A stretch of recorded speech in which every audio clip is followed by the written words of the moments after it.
ሰላም ኩላትኩም ኣሕዋት ኣብ ዘለኹምዎ ሰላም ክትህልው እናተመነኹ ኣቐዲሜ ንኹላትና ርሑስ ሓድሽ ዓመትን ልደትን ክኾነልና እናተመነኹ ኣብ ናይ ሎሚ መደብና ብፍሉይ ንዓይ ኣብ ብዙሕ ናይ ሂወት መዳይ ዝሓገዛኒ ብሉፃት ዝበልክዎን መፅሓፍቲ ሼር ክገብረልኩም እየ መፅየ ዘለኹ።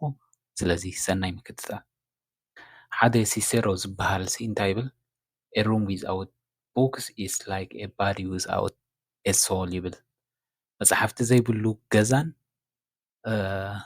ኣካል ወይ ከዓ ስጋ ብዘይ መንፈስንሲ ሓደ እዩ ዝብሎ ማለት እዩ። እንታይ ክብል ስለ ዘለየ እዩ? ንሕና ደቂ ሰባት ብክልተ ነገራት ዘቆምና ኢና፣ ስጋን መንፈስን ኣለና። ስለዚ እቲ ስጋ እንድሕር ዳኣ ጠጠው ክብል ኮይኑ እቲ መንፈስ ወይ ከዓ እቲ ሶል ክህሉ ኣለዎ ማለት እዩ። እቲ መንፈሳዊ ነገር እንብሎ ወይ ከዓ እቲ መንፈስ እንድሕር ዳኣ ክህሉ ኮይኑ ከዓ ስጋዊ ነገር የድልዮ። ስለዚ ተመላሊኡ እዩ ዝኸይድ። ስለዚ ነቲ ኣካልና ዘቁሞ ክልቲኡ ብሓደ ተወሃሂዱ እዩ ነቲ ምልኣት ኣካል ወይ ከዓ ንሕና ሰባት ንክንከውን ክልቲኡ ተዋሂዱ እዩ ንሕና ሰባት ክንከውን ዝገብረና ማለት እዩ።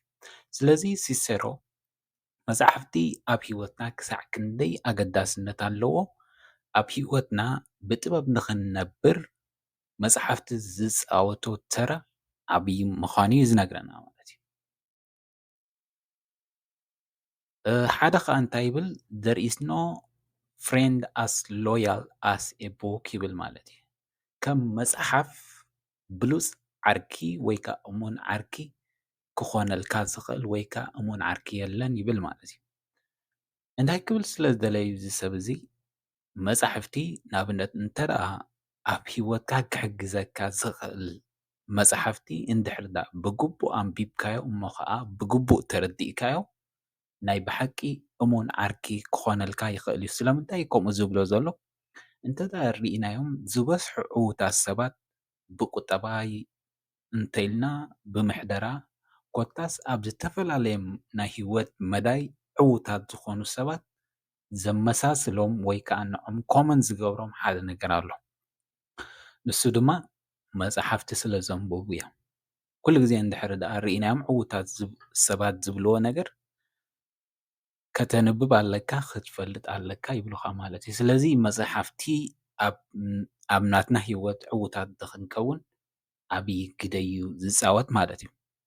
ስለዚ ንዓይ ከዓ ካብቶም ኣብ ሂወተይ ብዙሕ ነገራት ኣብ ኣተሓሳስባ ይኹን ኮታስ ኣብ ብዙሕ ነገራት ዝሓገዛኒ ዝበለፃ መፅሓፍቲ ዝበልኮን ሼር ክገብረልኩም ማለት እዩ። ሓደ እቲ ቀዳማይ ኢለ ዘምፅኦ መቸም ካብ ቅድሚ ሕጂ ካብ ዝተፃሕፈ መፅሓፍቲ ወላ ብድሕሪ ሕጂ ካብ ዝፀሓፉ መፅሓፍቲ ንቅዱስ መፅሓፍ ወይ ከዓ ንመፅሓፍ ቅዱስ ዝዳረጎ ወይ ከዓ ዝወዳደሮ መፅሓፍ የለን፣ ብድሕሪ ሕጂ እውን ኣይክህሉን እዩ። ምክንያቱ እንተደኣ ሪኢና ንኣምላኽ ዝረኣዮ ሰብ ሓደ የለን፣ ግን ንኣምላኽ ንሪእየሉ ዝበለፀ መንገዲ በቲ ቃሉ ብምስማዕ ወይ ከዓ ነቲ ቃሉ ብምንባብ ኢና ንኣምላኽ ክንሪኦ ንኽእል ማለት እዩ። ስለዚ ቅዱስ መፅሓፍ እንተደኣ ሪኢናዮ ናይ ታሪክ መፅሓፍቲ፣ ናይ ጥበብ መፅሓፍቲ፣ ናይ ቁጠባ መፅሓፍቲ ብምልኡ ኣብ ሂወትና ክሕግዘና ዝኽእል ነገራት ኣብ ቅዱስ መፅሓፍ ንረኽቦ ኢና። ብግቡእ እንድሕር ዳኣ ነንብቦ እንተደኣ ዝርዳኣና ኮይኑ ማለት እዩ። ኣብ መዝሙር ዳዊት 119 ኣብ ፍቕዲ 105 እንታይ ይብል? ቃልካ ንስጉምተይ መብራህቲ ንመንገደይ ብርሃን እዩ ዝብሎ ማለት እዩ። ስለዚ እንድሕር ዳኣ ናይ ብሓቂ ነቲ ቅዱስ መፅሓፍ ኣንቢብና ተረዲእና ሂወትና ብኡ እንድሕር ዳኣ ንመርሓ ኮይና ናይ ብሓቂ እቲ እንጓዓዞ መንገዲ ናይ ብሓቂ ንፁርን ብሩህን እዩ ዝኾነልና ማለት እዩ። ስለዚ ቅዱስ መፅሓፍ ኣብቲ ብጥበብ እንነብሮ ሂወት ክሳዕ ክንደይ ተራ ኣለዎ እዩ ዝነግረና ማለት እዩ።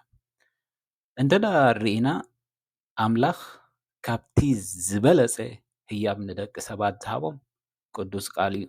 ስለዚ ኣምላኽ ከዓ ንዓና ንደቂ ሰባት ክፈጥረና ከሎ ንዑ ብዝመስል ብኣርኣዩ ፈጢሩና ማለት እዩ። ንዑ ክንመስል እዩ ፈጢሩና። ስለዚ ንዑ ክንመስል ከዓ ነቲ ቃሉ ክንሰምዕ ነቲ ቃሉ ክንነብሮ እዩ ዝግባአና ማለት እዩ። ስለዚ ቅዱስ መጽሓፍ ኣብቲ ፍቕራዊ ህይወት በል ኣብ ኮታስ ኣብ ስራሕና ብዙሕ ነገራት እዩ ክሕግዘና ዝኽእል ማለት እዩ። እታ ካልአይቲ ዝበለፀት መጽሓፍ ኢለ ዘምጽኣ The Purpose Driven Life ትብል ብሪክ ዋረን ዝተጻሕፈት መጽሓፍ እያ። ኣክቹዋሊ እዛ መጽሓፍ እዚኣ ጽማቕ ናይ ቅዱስ መጽሓፍ እያ ክብላ ይኽእል እየ።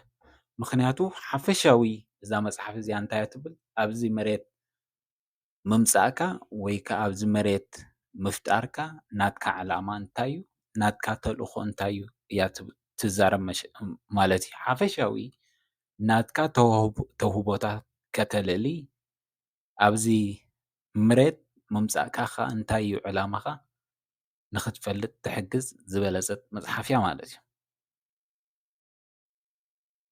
እታ ኣብ መወዳእታ ወይ ከዓ እታ ሳልሰይቲ ዝበለፀት መጽሓፍ ኢለ ዘምጽኣ እኳ ከዓ The Richest Man in Babylon ብጆርጅ ክሌይሰን ዝተጻሕፈት ማለት እዩ። እዛ መጽሓፍ እዚኣ ሓፈሻዊ ብዛዕባ ገንዘብ እያ ትዛረብ ወይ ከዓ ብዛዕባ ፋይናንሻል ሊተረሲ እያ ትዛረብ እዛ መጽሓፍ እዚኣ። መቸም ካብቲ ብዙሕ ዘንበብኮ ናይ ፋይናንስ መጽሓፍቲ እታ ዝበለፀት መጽሓፍ ኢለ ወይ ከዓ እታ ዝፈትዋ መጽሓፍ እያ ማለት እዩ። ካልኦት ክንጠቅስ ንኽእል ኢና። ንኣብነት Think and Grow Rich ትብል ናይ ካልእ ከዓ እዛ ሳይኮሎጂ ኦፍ ማኒ ትብል ከዓ ብዙሓት ኣለዉ ኣክቹዋሊ ብዛዕባ ፋይናንስ ዝዛረባ ብሉፃት ዝኾና መጽሓፍቲ። እታ ኣነ ብልፅቲ ኢለ ዘምጽኣ እኳ ግን እዛ The Richest Man in Babylon ማለት እዩ። እዛ መጽሓፍ እዚኣ ሓፈሻዊ ብዛዕባ ገንዘብ እያ ትዛረብ። ንሕና ደቂ ሰባት እንተደኣ ሪኢና ቀትርን ለይትን ገንዘብ ከነምጽእ ኣብ ብዙሕ ስራሕ ንወፍር ማለት እዩ። ነቲ ግዜና ጉልበትና ፍልጠትና ኮታስ ተመክሮና ኣፍሲስና ነምጽኦ ገንዘብ ግን ክሳዕ ክንደይና ብጥበብ ነቲ ገንዘብና ነመሓድሮ እንድሕር ኢልና ግን ዝበዛሕና ኣብኡ ንፉዓት ኣይኮናን ማለት እዩ። ስለዚ እዛ መጽሓፍ እዚኣ እንታይ እያ ትዛረብ ብዛዕባ እቲ እስኻ ብዙሕ ነገራት ዘፍሰስካሉ ገንዘብ ብግቡእ ከተመሓድሮ ከም ዘለካ እያ ትዛረብ። ሓፈሻዊ ደስ ትብለኒ ነጥብታት ወይ ከዓ እታ እቲ ጆርጅ ክሌይሰን ዝጠቕሶ ጽቡቓት ሓሳባት ኣብኡ ዝብሎ ማለት እዩ pay yourself first ትብል ማለት ንገዛ ርእስኻስ መጀመርያ ክትከፍላ ከም ዝግባእካ እዩ ዝዛረብ። እንተደኣ ሪኢና ንሕና ዝበዛሕና ደቂ ሰባት እንታይ ንገብር እስከ ነቲ ዘምጻእናዮ ገንዘብ ብመጀመርያ ነቲ ወጻኢታትና ሸፊና እቲ ዝተረፈ ኢና ሴቭ ንገብር። ኣብዚ ግን እንታይ ይብል እቲ ጆርጅ ክሌይሰን ቅድሚ ነቲ ወጻኢታትካ ምኽፋልካ ብመጀመርያ ንዓኻ ዝኸውን ገለ ፐርሰንቱ ወይ ከዓ 10% ካብቲ ንስኻ ተምጽኦ ገንዘብ እንተወሓደ 10% ሴቭ ክትገብር ከም ዘለካ እዩ ዝዛረብ። ካልኣይ ብልፅቲ ነጥቢ ኣብኡ ዘምጽኣ ማለት እዩ እቲ ናትካ ወጻኢታት ክትቆጻጸሮ ምኽኣል እንታይ ይብል እስከ ነቲ ናትካ ኢንካም ብጽሑፍ ክትሕዞ ከም ዝግባእካ ነቲ ወጻኢታትካ ብጽሑፍ ክትሕዞ ከም ዝግባእካ ስለዚ ብተኻለ መጠን ናትካ ኤክስፐንስስ ክትቆጻጸሮ ምኽኣል ይብል ማለት እዩ። ኣብ መወዳእታ ደስ ትብለኒ ነጥቢ ማለት እዩ ከምቲ ንስኻ ንገንዘብ ኢልካ ትሰርሕ ገንዘብካ ከዓ ንዓኻ ክሰርሓልካ ከም ዝግብኦ እዩ ዝዛረብ። ኣብኡ ብዛዕባ ወፍሪ እዩ ዝዛረብ ማለት እዩ። ስለዚ ካብተን ንዓይ ብዙሕ ዝጠቐማኒ ብፍላይ ከዓ መጽሓፍ ቅዱስ ማለት እዩ። ስለዚ እዚአን እውን ንዓኹም ክጠቕማኹም ይኽእላ እየን ኢለ ዝበልኮን መጽሓፍቲ እየን። ስለዚ ክሳብ መወዳእታ ጽኒኢልኩም ስለ ዝሰማዕኩምኒ ቀኒለይ ሰናይ መዓልቲ